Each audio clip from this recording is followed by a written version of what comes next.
Letter regarding bounties, one of two. Author W. Hardin. Undated. To our stalwart benefactors.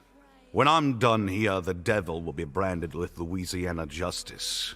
He'll be nothing more than a stain on your shoes, easily cleaned, I swear. The train you sent coughed enough smoke to blot out the dawn as it trundled away. The man it left behind was slender, with a haughty figure, top hat and all. This can't be who they sent, I thought. No way, no how. Instinct drew my revolver as I waded through the smog, as fine of a first impression as I can give. A whistling wind swept the air between us away to reveal his pistol pointing back at me in kind. Took all my restraint to hold my finger steady. I asked his name instead of shooting, but he was silent. That's when I saw what surrounded him. At least 20 cases of ammunition and weapons around his feet. I suppose ghosts must have unloaded it. He didn't seem the type to do it himself. I also suppose I have y'all to thank for the boon. Which way to the bounties, he asked after neither of us pulled the trigger. But someone else did. A gunshot rang from the station and a bullet ricocheted near his head. Didn't take long to snuff out our would-be ambusher. I read her rights, tied her to a tree, and stepped back 10 paces to execute. The man from the train shot her in 5. I'm a statesman, he said. I know how to treat vermin. Exodus of the Primals. Recorded verbally, transcribers unknown. I tracked Hardin. I wanted his blood. His scent lingered on bushes and the inside of sheds, along with another smell. Something that was like fox piss and campfire. It was easy to follow. Winds have always blown through the bayou, and primals catch scents easily on that wind. But when desolation bloomed, our pact fell still, frozen, and unsure. So I tread across rising ash and through parted, rotting mists. I became the wind to blow it all away, when no wind would come. I found the den of desolation. I fought against the ash. It was more of a vision than a fight. And when I returned, it was a wolf who sought me first. The boy who cries alone in the night. Lonely Hal had seen a name written on the moon. The sheriff has risen to the top of the pack, he said. He got to Rotjaw before us, claimed her as his discovery. He sat back and let the packs take on the fires and the wrath of desolation. He's ready to step into the fight now, and he's strong. We won't be tamed by cowboys, I replied. The Death Pack seems not to mind, said Hal. He had a vial of ash that he carried with him since the first blooms of desolation appeared. I snatched it from his belt. We knelt over a stump. A slug crossed its rings, didn't notice us. There is no law here. I poured the ash on the slug, and its skin hissed and bubbled. Only nature, only hunger. Desolation showed me unexplainable things. I see the world different now. I can feel corruption spreading outside the bayou. The slug crawled on and smoked like it was a train, a hex premonition. Let's see how hungry Hardin is, I said. Let's see how far he'll go to eat. Address to Lulu Bassett. Translated from Spanish. Ink on blank train schedule. We held lanterns at the bottom of Kingsnake Mine. Warmbite crouched before a mud sculpture, something like a snake eating the moon. It reminded me of how you look when you're biting an apple. The graven path is closed, Warmbite said. I've made sure, but something is still wrong. He was surrounded by mud art, crude mountains, sludged trees and animals, the landscape of a lost mind. It's time for you to come out, the bone mason said. You don't know what it was like in the land of the dead, he replied, anguished. It was a war, a religion being unmade. Rest, I told him. You walked into Death's dream and woke him up. We've won. Every grave I've dug was wasted, he said. Some tall nest of clay stood at the center of his works. He placed a pocket watch on it. Did your mud friends tell you that? I asked him. This is a calendar. Just wait. In 1 minute, an altar will emerge right here. We waited. Water dripped. Each drop brought an image to my mind. Visions, trees taller than I'd ever seen, an infected chimney with infected men crawling out from the top, miners sipping molten metal from a cauldron until their jaws burned off. Suddenly, the mineshaft trembled. The floor bulged and emerging spines uprooted Wormbite's pocket watch calendar of mud. He huddled at the foot of the altar, looked up to it like he'd seen it 1,000 times before. You can never unsee the mound, he said. Fine, I told him. I sunk a round of penny-shot ammo into the altar with my derringer. You can't shoot what you can't see. Bone Mason dragged Wormbite away as the thing ready to explode. The sound of it echoed throughout the tunnels of the mine. Address to Lulu Bassett. Translated from Spanish. Ink on blank train schedule. Wormbite's memory is bewitched from his time in the dead world. Sometimes he thinks he's been shot and screams, remembering old wounds. Sometimes he thinks he's just been born, forgetting his name, thinking the Bone Mason is his mother. Now he spread his madness onto us. When I smell one of these spine altars, I see a forest bent in furies of wind. Terrible machines growl and gnash the earth. Dead horses decay on high heels, ripped in half by monsters. We sought out help from our new kin, Brood and Bile, the Blackbirds. The gravedigger contains echoes of the land of the dead, Bile confirmed. We pushed Wormbite forward, and he told his tale of statue fields, of a terrible serpent swallowing a steamboat, of monsters piled so high they scarred the moon. A ritual can show us more, Brood said. Let's find out where these altars are coming from. The duo arranged 6 human skulls that were studded with gunshot wounds. From their beaked masks, they pulled tongues wrapped in sage, connecting them with wire, sliding them through the old, dead flesh. They wound the wire around a spine altar and shut it. The explosion made the metal hot, turned the tongues into rays of light. We were blinded by that light, drawn into a vision. Blood gushed from a train engine and painted a red line across the desert. Hunters fled the swamps and crawled along the line towards a range of mountains. We soared over a lonely bayou, the quiet paradise the primals hoped for. Boss targets screamed in their lairs.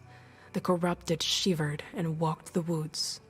The only souls left were damned, the drowned, hunting forever through rain, fire, sunsets, and blooming ash. Our sight returned as the smoke faded. These altars and the drowned are entwined, Bile said. They dwell in a place as broken and flooded as their souls. Darren Shipyard. Address to Lulu Bassett. Translated from Spanish. Ink on a blank train schedule. We found the drowned banishing an assassin in the boathouse. They peered out of openings in the walls and floor to stare at the reflections in the water. A new witch hunter was with them, that hexbreaker. He hid beneath his hat, scribbling notes as the drowned rat muttered, "It's our burden to keep the graven path closed," she said. "When we breathe, mud churns. When we sleep, our eyes fill with blight. Our very lives are what have sealed the land of the dead away." "Then why have the altars returned?" Wormbite asked. "We destroyed the mound." "It's for the same reason flies come out of dead bodies," 13th mate said. He stroked a choke beetle that chittered in his arms. They spread where they can. We still hear Lynch, the drowned kid, stepped forward, singing as she goes about her work. And what work is that? I asked. Lynch has tossed her personhood aside, Hexbreaker said. If she ever had any to begin with, anyway. She's a kind of nature we don't understand. She can only exist where the corruption exists now, the drowned kid added. We hear her voice far away, traveling. The new witch hunter had heard of Lynch's work, had come to learn her ways from the drowned. Do you know what salvation a witch seeks? He asked. What makes them dance naked under a moon or eat the heart out of a living deer? The banishing crackled and roared. Hexbreaker answered his own questions. They want to taste the blackness beyond sleep, he said. They want to bathe in the well all curses flow from. And to do that, they cannot stay a witch. They must become a monster. I believed him. Corruption has spread somewhere new, Lulu. I've dreamed it. Lynch has joined death to grope our souls. Their fingers pry white inside my mind. If we don't stop this, you will lose me. So I'm going to look for help. Interview transcript 1 of 3. Interviewer unknown. Interviewee W. Hardin. Undated. I showed the statesman where that ungodly gator gave me my limp. He wanted to know everything there was to know about Rotjaw, her lightning, her token, her size. Eventually, we decided to hunt her for some good old-fashioned payback. It was the perfect chance for him to have his questions answered in person, and for me to grab some sway over his arrogant, prissy self. Didn't take long before we ran into the stench of vermin. Of one mind, the statesman and I cracked open our case of ammunition. Both of us knew the cases were supposed to last for the long, grueling crusade ahead of us. But damn if I can't resist the temptation of cutting a little loose, not when we'd been blessed with the means. Just this once, I told myself. Afterward, over the bodies that were now riddled with all different kinds of bullets, we got to talking. Like equals this time. Bloodbaths always get the heart pounding and the mouth yapping. I flattered him by saying he's got a better shot than any lawman I'd seen before, save myself. He told me he's never met a sheriff who'd stay to protect a town where only the dead remain. I told him I'd mustered at least 3 fine hunters who were all for my cause of bringing back order. He told me his benefactors had plans for a lawman who can lead a slaughtering force from the front line. I told him I'd like to be privy to those plans. He said I was already doing my part. Turned out we saw the same bayou. Well, almost. To him, it was the ruins of remarkable towns, which were already in ruin. To me, it was chaos that needed order. At the very least, I agreed on his idea for what needed to be done about it. Interview transcript 2 of 3. Interviewer unknown. Interviewee W. Hardin. Undated. Later, the statesman and I took turns testing his new Mako rifle on the demented rabble scattered around Moses' poultry. They slobbered over themselves, hoping to bite the throats from the spider, lost in their delusions of ascension. I got one in the leg, then passed over the rifle. The statesman pumped the lever and waited, watching our prey scrabble in the dirt. It was then he told me about the benefactors. He said they were a council of rich folks playing poker with bounty tokens, dabbling in the occult. Well, not just the occult, our occult. Felt good to be initiated proper. To get a scrap of food after what felt like a full winter's starving. The statesman took another shot and passed the rifle before I registered a Demented's head explode to pieces. I aimed for another one, wanting to see if it had just been a lucky hit, or if the rifle really could fire true from 300 yards. Took my time, just like he did. But I reckon it was too long, since the lone man standing left his dead partner to the hunter with the wounded leg. Regardless, my shot landed true as steel, just as I heard the kicker. The idea of a new law done lit a fire in my soul. Same one as on the day I was handed a revolver and swore to protect New Orleans. Excitement is what it is. No, it's greater than that. You might call it faith. Faith can blind you, though. Someone in the bush tagged me with a silenced rifle.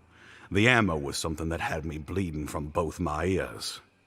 I took cover and patched myself up. When the dust settled, the statesman was gone. Whoever took him only left behind a fish speared on a branch, wearing his top hat. Interview transcript 3 of 3. Interviewer unknown. Interviewee W. Hardin. Undated. I am nothing if not a man of restraint, so the first idea that struck me was to do nothing. The statesman knew what he signed on for, didn't he? Knew from the moment he got swamp muck on his shiny shoes. I'd only need to write a letter to say he perished on the hunt, and then there'd be one less person to answer to. Hell, if I'd have known how much he was still getting paid, then I very well might have gone through with it. Instead, I did what I always do. My duty. This was our opportunity, our test. Us lawful had spread ourselves across the bayou and held guard in our own stations, but now was the time to gather and demonstrate our worth. Time for me to demonstrate my leadership to those who ceded it to me. We were the beginning of a new law, so steel and gunpowder had to test the truth. I had to show that our authority would birth order.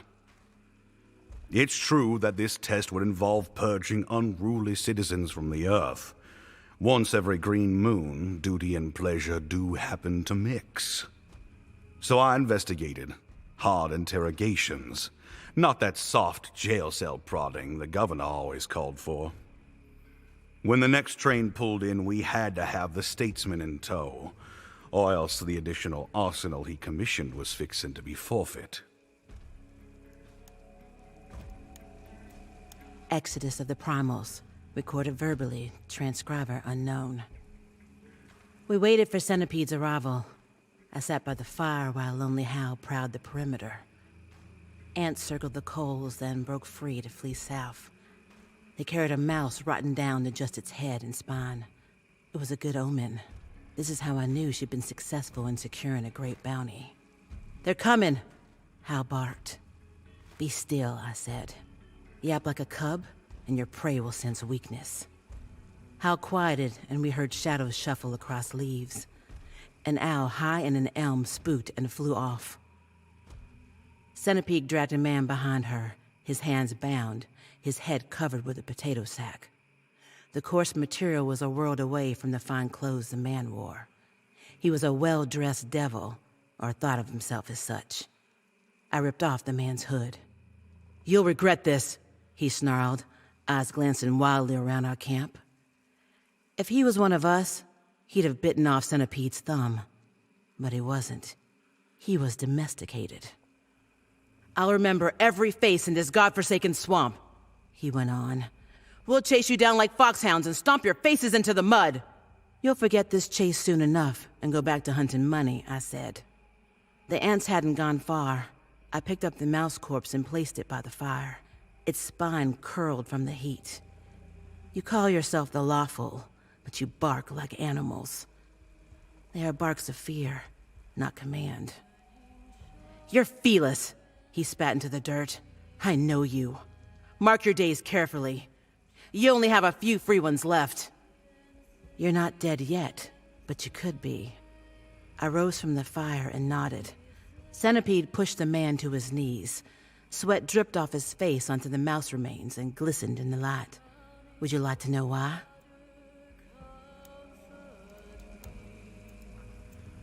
Exodus of the Primals. Recorded verbally. Transcriber unknown. The statesman didn't believe us at first.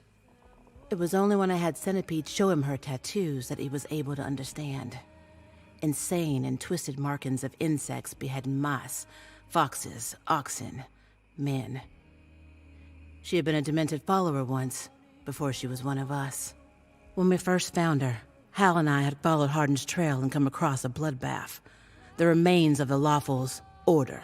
A single demented cultist was left breathing in the mess, and we took her. Centipede had earned her name for her adaptability, the quickness of her strike. She made poisons and worked them into bullets for other demented. I saw her eyes flicker with instinct. She could do more than follow mad folk chasing false prophecies. I showed her the wilds, showed her the beauty in the chase, the kill. Showed her that the sculptor was just one in a long chain of hunger, that there would one day be something bigger than it too. All we could do was rise to the top of our own pack. So you left me alive to tell me this, the statement asked in the dying fire. What good will it do you? I knocked open a star shell round. Ants had swarmed back to the rotten mouse, and I poured out a circle of black gunpowder to trap them there. We tell you this because you're not a threat, I told him. You're bait. We honor our bait, respect it. Even you. I dropped a coal on my trap and the star shell powder flashed, incinerating the ants and setting the mouse head on fire. Bait can be a warning and teach lessons to its kin, if it survives the bite. Address to Lulu Bassett.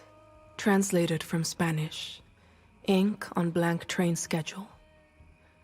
When I eventually spoke to Hardin, I was surprised he didn't recognize me despite hunting us before. Perhaps he didn't care about our crimes anymore. We gathered in a cabin raised high above the water. The Lawful had caught 3 primals and were interrogating them. Below us, Rotjaw lumbered. This isn't law, the bone mason told him. It's ruthless and unusual. Beg your pardon, ma'am, Hardin said with a tip of his hat. If I wasn't sworn on this badge, these degenerates would have their hands behind their backs holding nothing but toothpicks. They're filthy kidnappers. He asked the captured primals questions about Phyllis and a stolen statesman. Each stayed silent and was kicked off into the water with Rotjaw. We tried to get him to stop. Every pact was needed now, but Hardin couldn't see the bigger threat. Do you know what makes us hunters? I asked him. Sure, he said. Tracking, staying quiet, but you here just don't see fit to shut up. It's the inoculation, Warmbite said. That concoction runs through all our blood, gives us dark sight. Do you know who made that shot? Hardin fired a shiny new rifle to send Rotjaw into her fit. Sure I do. But if it's all the same, I don't care who made the gun I'm holding. I just mind if it puts a hole where I want. Finch's blood was strong enough to open the land of the dead, Warmbite continued. What do you think Lynch could do to us, with all her design flowing in our veins? The sheriff paused at that. Listen, he said. You folks want cooperation, answers, and help? Join me in getting the statesman back, and I'll put you in touch with the people paying out bounties. I heard they beat death at poker and got all the secrets of the world in their pockets. Exodus of the Primals. Recorded verbally, transcriber unknown. We took the statesman to the rail line.